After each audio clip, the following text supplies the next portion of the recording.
Mark சுவிசேஷம் 10:45 வசனம். அப்படியே மனுஷகுமாரன் ஊழியம் கொள்ளும்படி வராமல் ஊழியம் செய்யும் அநேகரை மீட்கும் பொருளாக தம்முடைய ஜீவனை கொடுக்கவும் வந்தார். தேவன் இந்த வசனத்தை ஆசிரியத்து நம் அனைவரோடு கூட பேசுவாராக. அநேகரை மீட்கும் பொருளாக தம்முடைய ஜீவனை கொடுக்கவுமே வந்தார். ஆண்டவராகிய இயேசு கிறிஸ்து ஏன் வந்தார் என்று சொல்லி இந்த வசனம் நமக்கு மேற்கோளிட்டு காட்டுகிறது.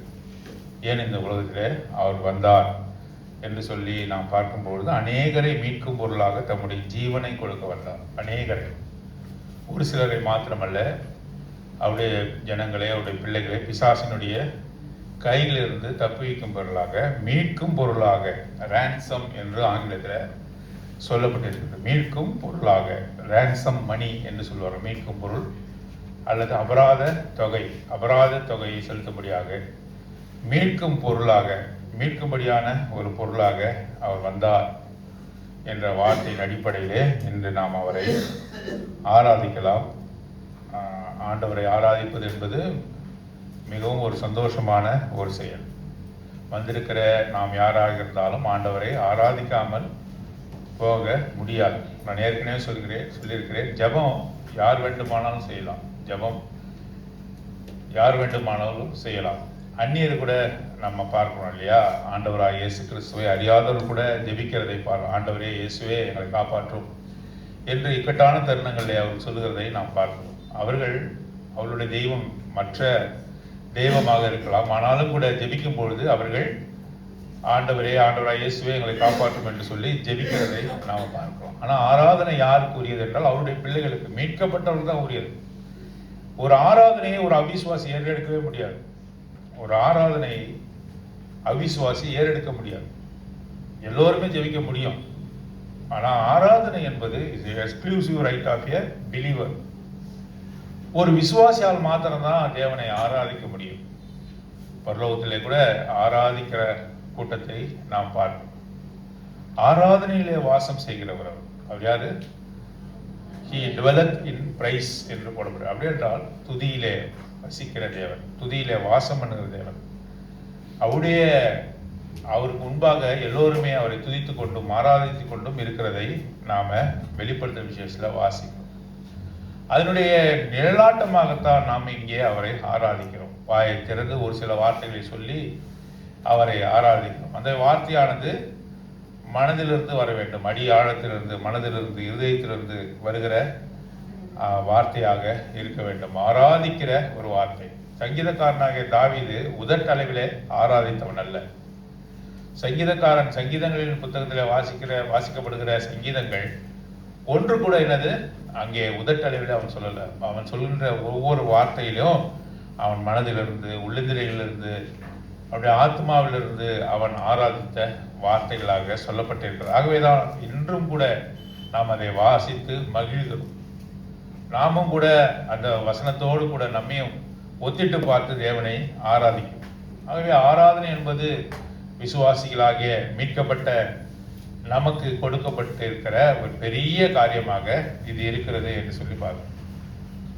ஆகவே வாசித்த பகுதியிலே அநேகரை மீட்கும் பொருளாக, in order to redeem ransom money என்று வாசிக்கிறோம்.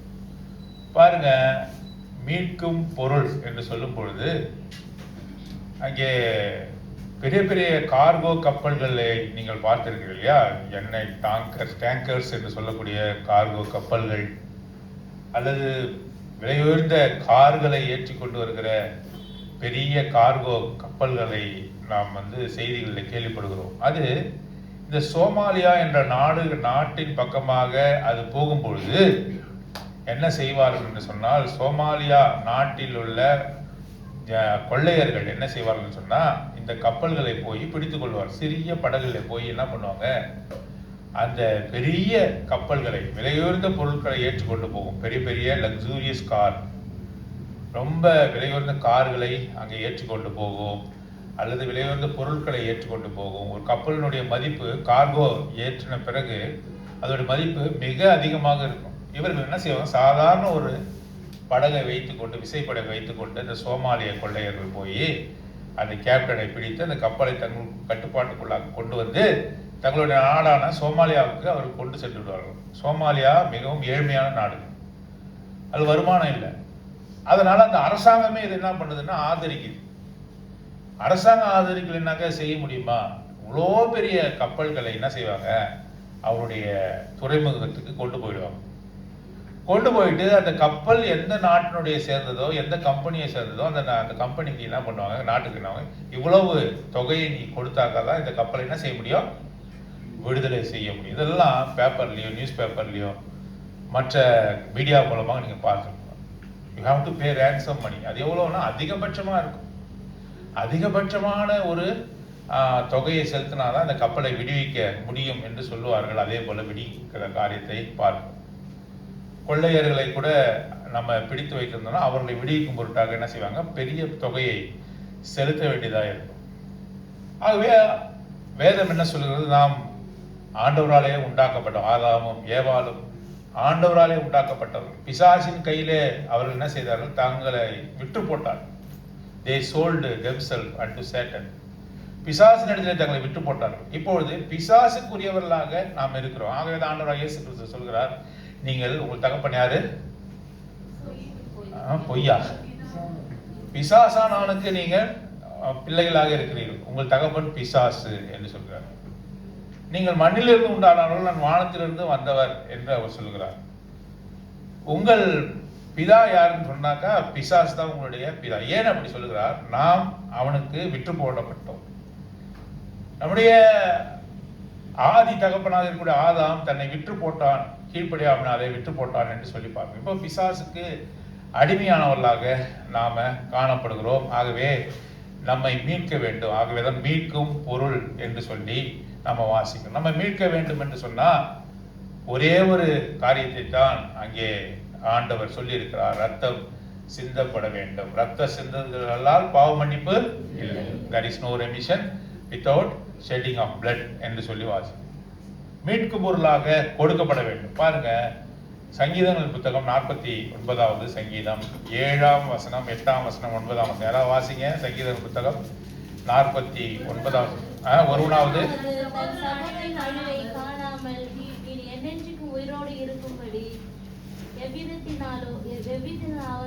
அவனை மீட்டுக் கொள்ளவும் தேவனுக்கு கொடுக்கவும் கூடாது. அவனை மீட்டுக் கொள்ளும்படியாக தேவனுக்கு எந்த பொருளை கொடுத்து மீட்டுக் கொள்ள முடியும்? நம்மை எந்த பொருளை கொடுத்து தேவனிடத்திலிருந்து நம்மை பிசாசினிடத்திலிருந்து நம்மை மீட்டுக் கொள்ள முடியும் என்று சொல்லி பார்க்கிறோம். பாருங்க, எவ்விதத்திலாவது அவனை மீட்டுக் கொள்ளவும் அவன் நிமித்தம் மீட்கும் பொருளை தேவனுக்கு கொடுக்க. இந்த உலகமே கொடுத்தா கூட ஒரு ஆத்மாவுக்கு ஈடு இல்லை என்று சொல்லி பார்க்கிறோம்.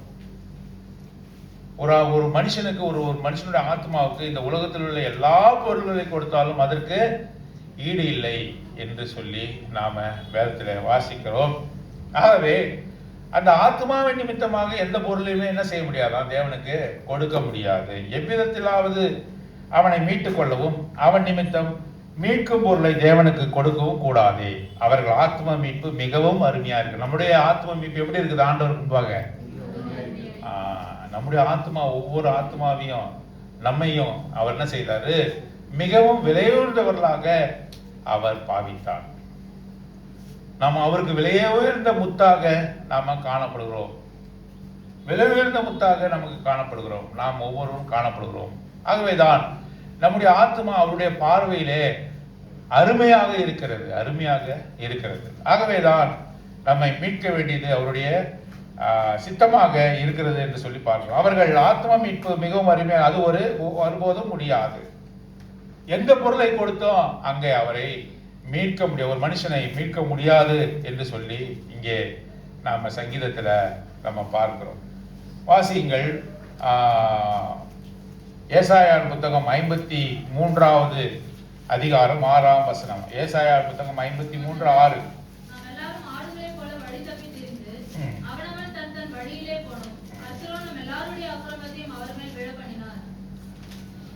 எல்லாருடைய அக்கிரமத்தையும் அவர் மேல விழப்பண்ணார். ஆண்டவராக இயேசு கிறிஸ்து நம்முடைய அக்கிரமங்கள், நம்முடைய பாவங்கள் எல்லாவற்றையுமே அவர் சுமந்தார். பாருங்க, ஆண்டவராக இயேசு கிறிஸ்து சொல்லுகிறார், யார் எனது காரியமாக போவார் என்று சொல்லி பிதாவாகிய தேவன் கேட்கும்போது இதோ நான் போகிறேன் என்று அவர் சொல்லுகிறார். மாத்திரமல்லாமல் ஆவியாக இருந்த தேவன் அவர் என்ன சொல்கிறார் என்று சொன்னா, எனக்குன்னு ஒரு தேகத்தை நீர் உண்டு செய்தீர் என்று சொல்கிறார். நான் வசிக்கும்படியாக ஒரு தேகத்தை உண்டு செய்தீர் என்று சொல்கிறார். குறித்த நாளை குறித்தார். நாளை குறித்து அந்த நாளிலே ஸ்திரீயின் இடத்திலே வந்து பிறந்தார் என்று சொல்லி ஆவியாக இருந்த தேவன் ஆண்டவராக இயேசு கிறிஸ்துவானவர் ரத்தமும் சதையும் உடையவராக காணப்படவில்லை. தேவன் ஆவியாக இருக்கிறார். அவர் தொழுது கொள்கிறவர் ஆவியோடும். ஆண்டவராக இயேசு கிறிஸ்துவானவருக்கு ரத்த சதெல்லாம் கிடையாது. ஆவியாக இருக்கக்கூடியவர், ஆவியாக இருக்கக்கூடியவர் தேவன் ஆவியாக இருக்கிறார். ஆகவேதான் ஆண்டவராக இயேசு கிறிஸ்து சொல்லுகிறார், எனக்கென்று ஒரு சரீரத்தை நீர் ஆயத்தம் பண்ணீர். யார் ஆயத்தம் பண்ணார் அவருக்கு ஒரு சரீரத்தை? பிதாவாகிய தேவன். பிள்ளைகள் மாம்சத்தையும் ரத்தத்தையும் உடையவர்களா இருக்க அவரும் அப்படியானார். எபிரேயர் 2ஆம் அதிகாரத்துல நம்ம வாசிப்போம். பிள்ளைகள் மாம்சத்தையும் ரத்தத்தையும் உடையவர்களாக. யார் பிள்ளைகள்? நமக்கு மாம்சமும் ரத்தமும் இருக்கிறது. ஆகவே அவருக்கு மாம்சமும் ரத்தமும் வேணும் என்பதற்காக ஒரு சரீரத்தை பிதாவாகிய தேவன் உண்டு செய்தார் என்று சொல்லி நாம இங்க பார்க்கிறோம். நம்மை ஒருவரும் ஒரு காலமுமே என்ன செய்ய முடியாது, மீட்க முடியாது என்று சொல்லி சங்கீதம் 49:9 வாசித்தோம். ஏன் என்று சொன்னா, நாம் பிசாசினுடைய கையில காணப்பட்டிருக்கு. பிசாசினுடைய வாயில அகப்பட்ட ஒரு பிராணிக்கு ஒப்பாக நாம அங்கே காணப்படுகிறோம் என்று வேதம் இங்கே சொல்லுகிறது. ஆகவே ஒருவரும் நம்மை மீட்டு கொள்ள முடியாது, எந்த விதத்திலாவது மீட்கும் பொருளை செலுத்த முடியாது என்று சொல்லி நாம பார்ப்போம். மீட்கும் பொருள் என்பதை குறித்து நாம் பார்த்து கொண்டிருக்கிறோம். ரோமர் 3ஆம் அதிகாரம் 10ஆம் வசனம் 11 12ஆம் வசனம் நானே வாசிக்கிறேன். அந்தபடியே நீதிமான் ஒருவனாயினும் இல்லை, உணர்வுள்ளவன் இல்லை, தேவனை தேடுகிறவன் இல்லை, எல்லோரும் வழி தப்பி ஏகமாய் கெட்டு போனார்கள், நன்மை செய்கிறவன் இல்லை, ஒருவனாயிலும் இல்லை. ஆகவே இவர்களை மீட்கும்படியாக யாராவது ஒரு நீதிமான் இந்த உலகத்தில் இருப்பாரா என்று சொல்லி ஆண்டவர் தேடி பார்த்த பொழுது இந்த உலகத்தில் யார் இல்லையா? ஒரு நீதிமானும் இல்லை, உணர்வுள்ளவன் இல்லை, தேவனை தேடுகிறவன் இல்லை, எல்லோரும் வழி தப்பி ஏகமாய் கெட்டு போனோம். யாராவது நான் நீதிமான் சொன்னாக்கா அது உண்மையா பொய்யா? பொய். இந்த உலகத்துல ஒருவனும் நீதிமான் இல்லை, ஒருவனும் தேவனை தேடுகிறவன் இல்லை. எல்லாமே வேஷமாய் திரிகிறார்கள். மனுஷர் எப்படி திரிகிறார்கள்? வேஷமாய் திரிகிறார்கள். ஒரு மனுஷனை பார்த்தாக்கா நம்ம என்ன நினைக்கிறோம்? அதிகமான முடிகளை வளர்த்துக் கொள்வதன் மூலமாக, சடைகளை வளர்த்துக் கொள்வதன் மூலமாக, அதிகமான தாடியை வளர்த்துக் கொள்வதன் மூலமாக, உடம்பிலே திருநீர்களை பூசிக்கொள்வதன் மூலமாக, பல காரியங்களை போட்டுக் கொள்வதன் மூலமாக, அங்கிகளை போட்டுக் கொள்வதன் மூலம் அவன் தேவ மனுஷன் என்று நினைக்கிறோம். அப்படி இல்லை. வேதம் சொல்லுகிறது ஒருவனாயிலும் இல்லை, ஒருவனும் இல்லை, பரிசுத்தவான் ஒருவனும் இல்லை என்று சொல்கிறார். அப்படி இருந்தா அவன் நமக்காக பலியாக ஒப்பு கொடுக்கப்பட்டிருக்கலாம். ஏன் என்று சொன்னால், இந்த ஆத்மாவை மீட்கும்படியாக, இந்த பாவத்திலிருந்து மீட்கும்படியாக அவன் பலியாக கொடுக்கப்பட்டிருக்கலாம். அப்படி ஒருவன் இல்லை என்று சொல்லுகிறார். ஆகவேதான் நாம் இங்கே பார்க்கிறோம். அதே அதிகாரம் 3ஆம் அதிகாரம் 23ஆம் வசனம், எல்லோரும் பாவம் செய்து தேவ மகிமையற்றவர்களாகி இருக்கிறோம் என்று சொல்கிறார். ஆகவே நம்மை மீட்கும்படியாக ஆண்டவராகிய இயேசு கிறிஸ்து இந்த உலகத்துல வந்தார் என்று சொல்லி பார்க்கிறோம். சரி, இந்த ஆண்டவராகிய இயேசு கிறிஸ்து நம்மை போல மாம்சத்தையும் ரத்தத்தையும் உடையவராக இந்த உலகத்துல வந்தார், மீட்கும் பொருளாக தம்மையை ஒப்பு கொடுத்தார், ரத்தத்தை சிந்தினார் என்று சொல்லி பார்க்கிறோம். நமக்காக ரத்தத்தை சிந்தி நம்மை விலக்கிரயமாக மீட்டு கொண்டார் என்று சொல்லி பாருங்க. ஒரு நற்கிரிகைகளால கூட ஒரு மனுஷனை மீட்டுக் கொள்ள முடியாது. ரோமர் 3ஆம் அதிகாரம் 20வது வசனம் இப்படி இருக்க, பாவத்தை அறிகிற அறிவு நியாயப்பிரமாணத்தினால் வருகிறபடியால் எந்த மனுஷனும் நியாயப்பிரமாணத்தின் கிரிகையினாலே தேவனுக்கு முன்பாக நீதிமானாக்கப்படுவதில்லை. நான் நீதிமானாக மாற முடியாது. என்னுடைய கவனிங்க, என்னுடைய சுய முயற்சினாலே ஒரு நாளும் நான் என்ன செய்ய முடியாது? நீதிமானாக மாற முடியாது. நான் அநேக தான தர்மங்களை பண்ணா நீதிமானா ஆயிட முடியுமா? நான் கொள்ளையடித்த பணத்துல ஒரு பாதி ஷேர் எடுத்துட்டு போய் கோயில் உண்டியில போட்டா நீதிமானா ஆக்க முடியுமா?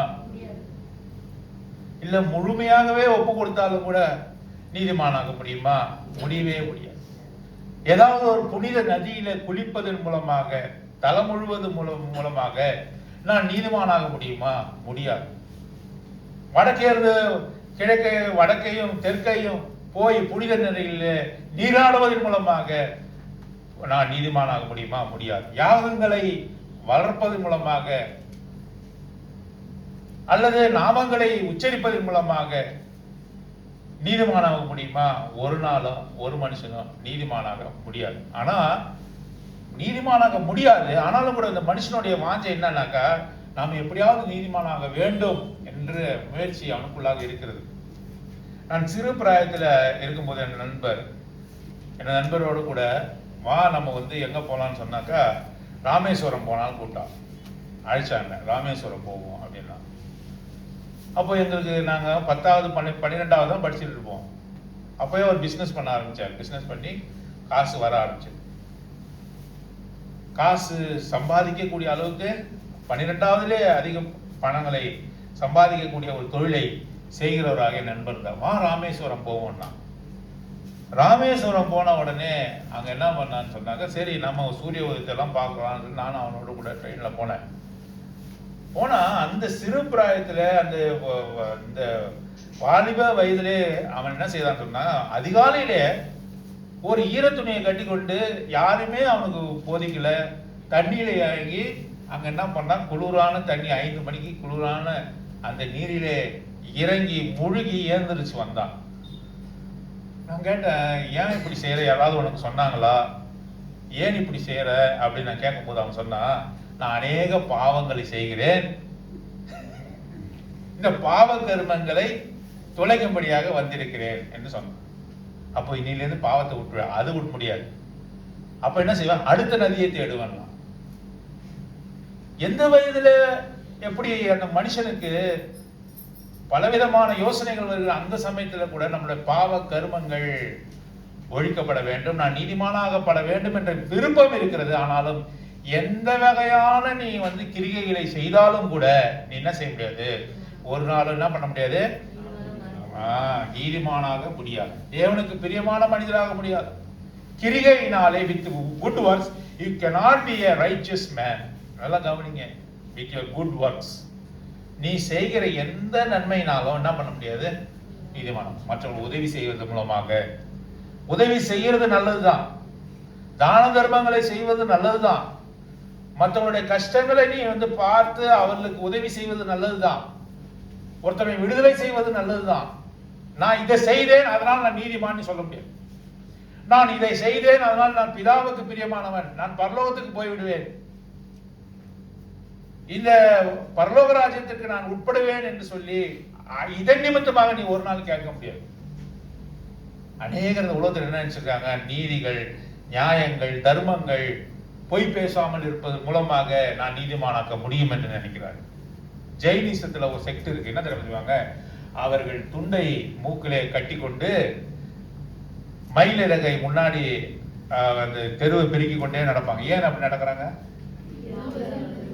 எறும்பு சிறு பூச்சிகளுக்கு கூட துன்பத்தை ஒரு பெரிய தொடப்பத்தை எடுத்து பெருக்கிட்டு போக வேண்டியதான, ஏன் மயிலிறகால ஒதுக்குறாங்க. அந்த சிறு பிராணிகளுக்கு வலிக்க கூடாதான், மயிலிறகால அங்கே செய்து அங்கே என்ன பண்றாங்க, மூச்சு நம்ம கொரோனா டைம்ல தான் மாஸ்க் போட்டோம், அவங்க எப்போதுமே மாஸ்க் போடுற ஒரு கூட்டம், எப்போதுமே மாஸ்க் போட்டுக்கோங்க. ஏன் மூச்சு காற்றினால என்ன பண்ணக்கூடாது, கண்ணுக்கு தெரியாத நுண்ணுயிர்களை நாம் பாதிக்க கூடாது. எந்த அளவுக்கு அவர்களுக்கு அக்கறை இருக்குதுன்னு பாருங்க. ஆனா அந்த சமூகத்தில் என்ன செய்வாங்க, அநேகருக்கு வட்டியை கொடுத்து அவர்களே தற்கொலை பண்ணி சாகும் அளவுக்கு இருப்பாங்க. பணத்தை அதிகமாக சேர்ப்பார்கள், பணத்தை அவர்கள் அதிகமாக சேர்த்து மற்றவர்களுக்கு துன்பத்தை கொடுப்பார்கள், வட்டிக்கு விட்டு அநேகரை வதைப்பார்கள். ஆனாலும் கூட சிறு பிராணிகளுக்கு என்ன பண்ண விடாது, அவங்க எப்படியாவது நீதிமானாக வேண்டும் என்று முயற்சித்தால் கிரிகையினாலே நீ செய்கிற நன்மையினாலே ஒருவனும் அங்கே நீதிமானாக்க பட முடியாது என்று சொல்லி வாசிக்கிறோம். எபேசியர் 2ஆம் அதிகாரம் 9வது வசனம்.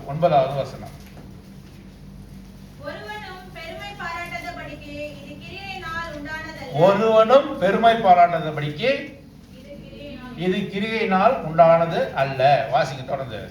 ஏனெனில் நற்கிரியைகளை செய்கிறதற்கு நாம் கிறிஸ்து இயேசுவுக்குள் சிருஷ்டிக்கப்பட்டு தேவனுடைய செய்கைகளாய் இருக்கிறோம். அவைகளில் நாம் நடக்கும்படி அவர் முன்னதாக அவைகளை ஆயத்தம் பண்ணி இருக்கிறார். பாருங்க, ஒருவரும் பெருமை பாராட்டாதபடி நான் நீதிமானாக மாற்றப்பட்டு விட்டேன் என்று சொல்லி ஒருவன் என்ன செய்யக்கூடாது.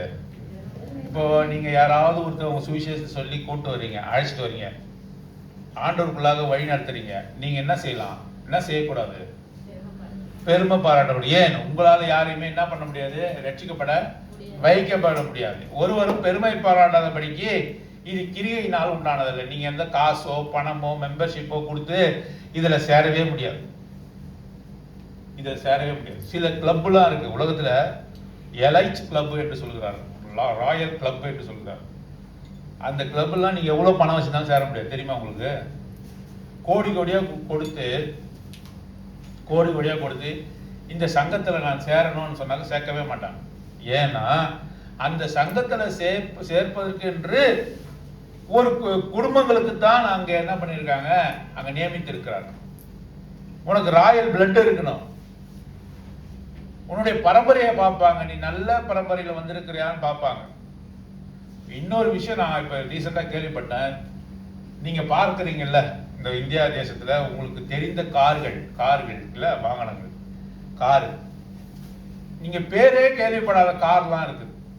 நீங்க பார்க்கிறாத பிராண்ட் உள்ள கார்கள்லாம் இந்த உலகத்துல இருக்குது. அதை மேனுஃபேக்சர் பண்றாங்க. சில கார்கள்லாம் மேனுஃபேக்சர் பண்றாங்க. அது என்னன்னா இந்திய தேசத்துல அந்த கார்கள்லாம் இல்லை. நீங்க எவ்வளவு பணம் கொடுத்தாலும் அந்த கார்கள் உங்களுக்கு தேவை மாட்டாங்க. நீங்க எடுத்துட்டு போய் பணத்தால வாங்க முடியாத கார்கள் இருக்கிறது தெரியுமா உங்களுக்கு? அப்படிப்பட்ட கார்கள் எல்லாம் சிலதெல்லாம் உற்பத்தி பண்றாங்க. அந்த கார்கள் யார் கொடுப்பாங்கன்னாக்கா ராயல் ஃபேமிலிக்கு தான் கொடுப்பாங்க. அதனால நீங்க பணத்தை செலவு பண்ணி அதெல்லாம் நீங்க வாங்கவே முடியாது. அந்த கார்லாம், அந்த காரை வைத்துக் கொள்ள தகுதி உள்ளவர்களை அந்த உற்பத்தியாளர்கள் தேர்ந்தெடுக்கிறார்கள்.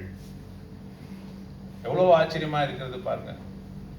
ஆகவே என்னுடைய கிரிகையினாலே நான் என்ன செய்ய முடியாது, நான் செய்கிற நன்மையினாலே, நான் செய்கிற தான தர்மங்களாலே நான் நீதிமானாக்க முடியாது. என்னை நீதிமானாக்குகிறவர், என்னை பரிசுத்தப்படுத்துகிறவர், என்னை மீட்டவர் யார் என்று சொன்னா ஆண்டவராகிய இயேசு கிறிஸ்து என்று சொல்லி நாம இங்க பார்க்கிறோம். ஒருவரும் பெருமை பாராட்டாதபடி இது கிரிகையினால் உண்டானது.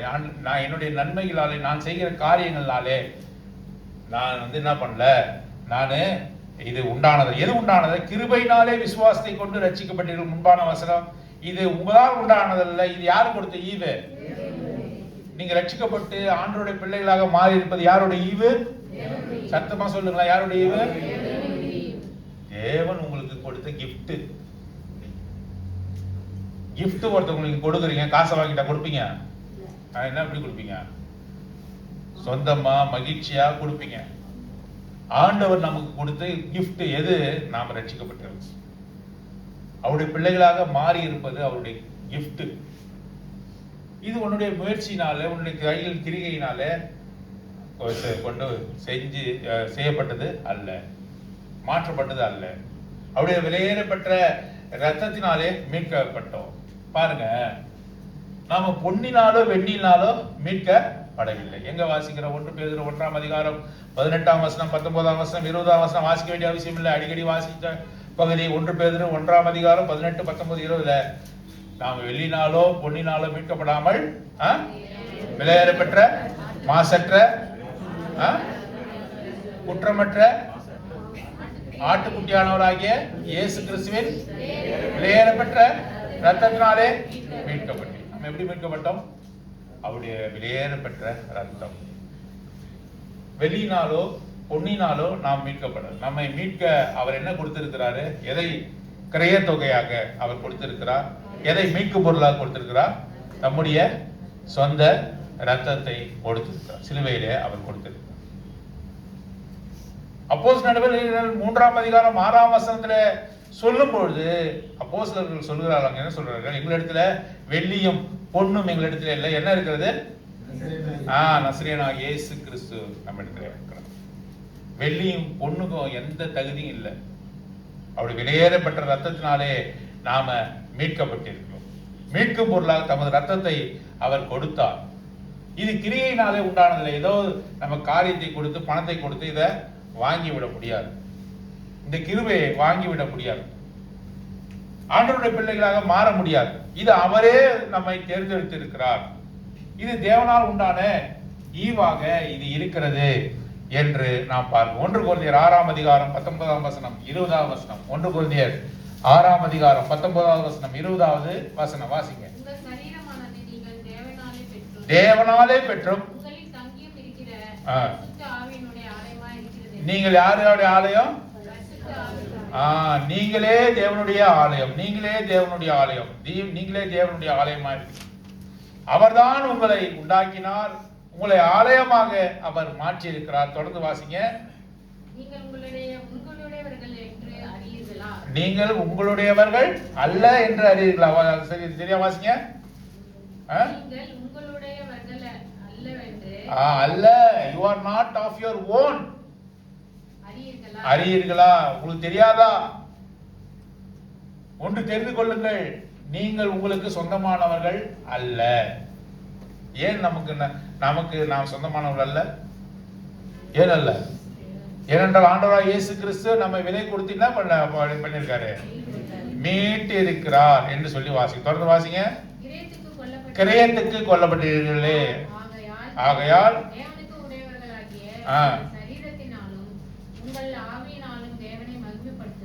நீங்க கிரயத்துக்கு வாங்கப்பட்டீர்கள். ஒரு பொருள் கிரயத்தை கொடுத்து வாங்கிட்டோம்னா அந்த ஓனர்ஷிப் கொண்டாட முடியுமா? உங்ககிட்ட ஒரு பொருளை நீங்க கொடுத்துட்டீங்க, காசை வாங்கிட்டு ஒரு பொருளை வித்துட்டீங்க. உங்க தோட்டத்துல விளைந்த கத்திரிக்காய், உங்க கார்டன்ல வளர்ந்த பூ ஒருத்தவங்க கேட்கறாங்க, நீங்க வைத்து கொண்டு இருக்கீங்க.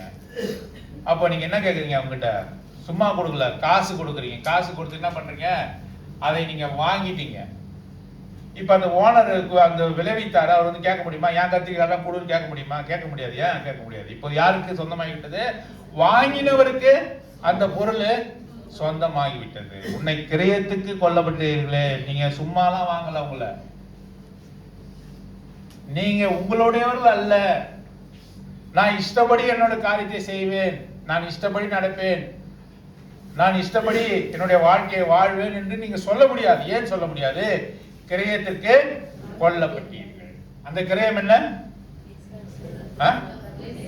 இயேசு ஆண்டவரா? வெளியேறப்பட்ட ரத்தம். அந்த கிரயம் ரான்சம். ஒரு பத்திரம் அடிக்கிறாங்க, கிரைய பத்திரம் போடுறாங்கல்ல, கிரைய பத்திரம் போடுறாங்க. அந்த பத்திரத்துல ஒரு இடத்துல முக்கியமா நம்ம திறந்த உடனே என்ன பார்ப்போம்? எவ்வளவுக்கு வாங்கியிருக்கிறாங்க, 20 லட்சம் போட்டுருக்கு. ஒரு பொருளை வாங்கியிருக்கீங்க, இல்லை ஒரு நிலத்தை வாங்குறீங்க, ஒரு வீட்டை வாங்குறீங்க. அவங்க திரும்பி பார்க்குற முதல்ல என்ன அவங்க பார்ப்பாங்க?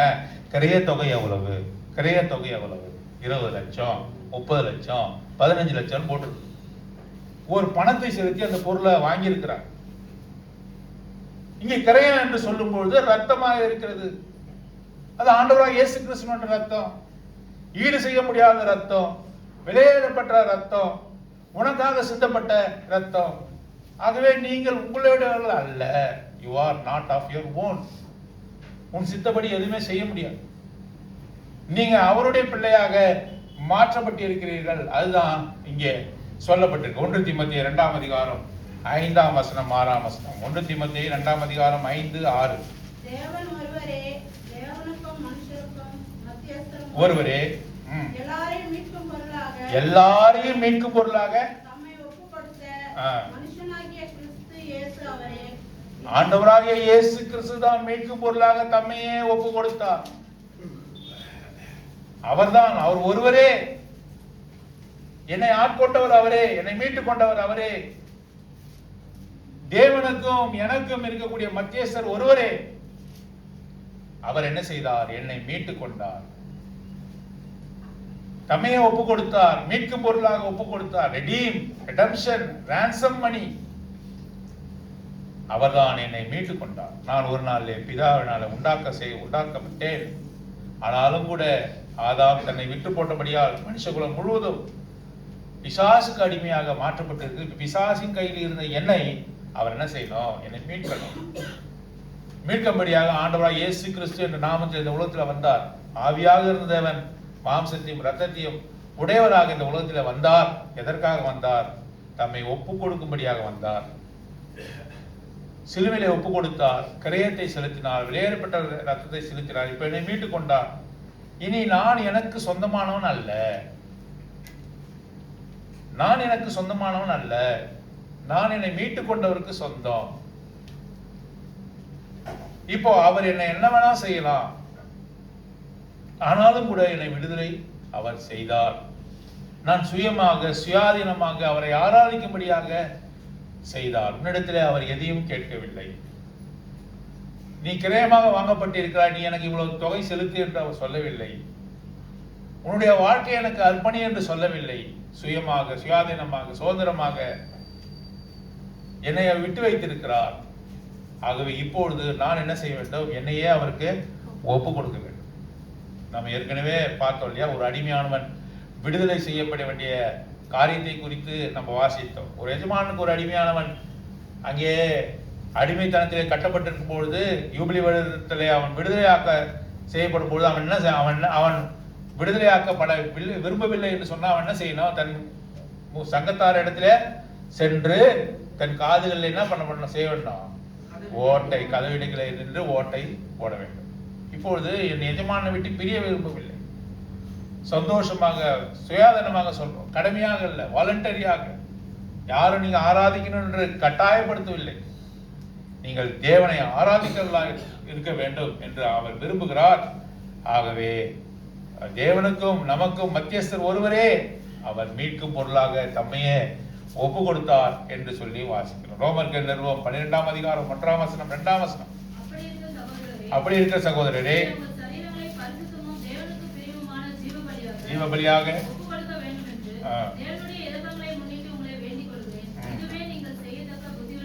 இதுவே நீங்கள் செய்யத்தக்க புத்தியுள்ள ஆராதனை எது என்று சொல்லி நாம் 1-2 வசனங்களை வாசித்தோம். ஆகவே மீட்கும் பொருளாக ரேன்சம் மணியாக அவர் தம்மையே ஒப்பு கொடுத்தார், தமது ரத்தத்தை சிந்தினார்.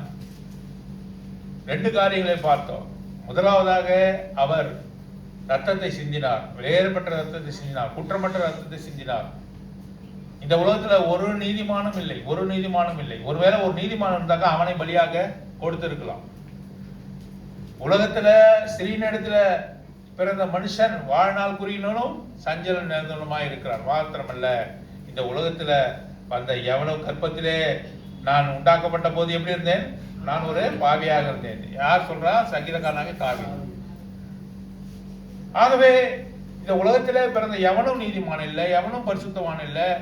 ஆகவே அங்கே அவருக்கு செலுத்தும்படியாக ஒரு பலி இந்த இடத்துல காணப்பட முடியவில்லை. ஆகவேதான் நான் ஆவியாக இருந்தவன் ஆண்டவராகிய இயேசு கிறிஸ்து என்ற நாமத்திலே இந்த உலகத்திலே வந்தார் என்று சொல்லி பார்க்கிறோம். வெளியேறப்பெற்ற பரிசுத்த ரத்தத்தை அவர் விலைக்கிரயமாக மீட்கும் பொருளாக அவர் கொடுத்தார்.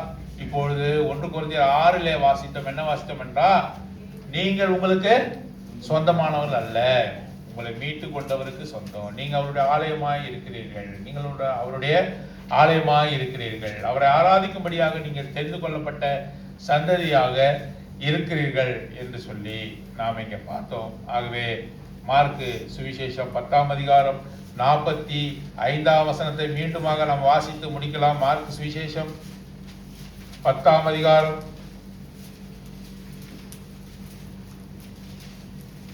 45வது வசனம் எல்லோரும் சேர்ந்து நம்ம வாசித்து நம்ம முடிக்கலாம்.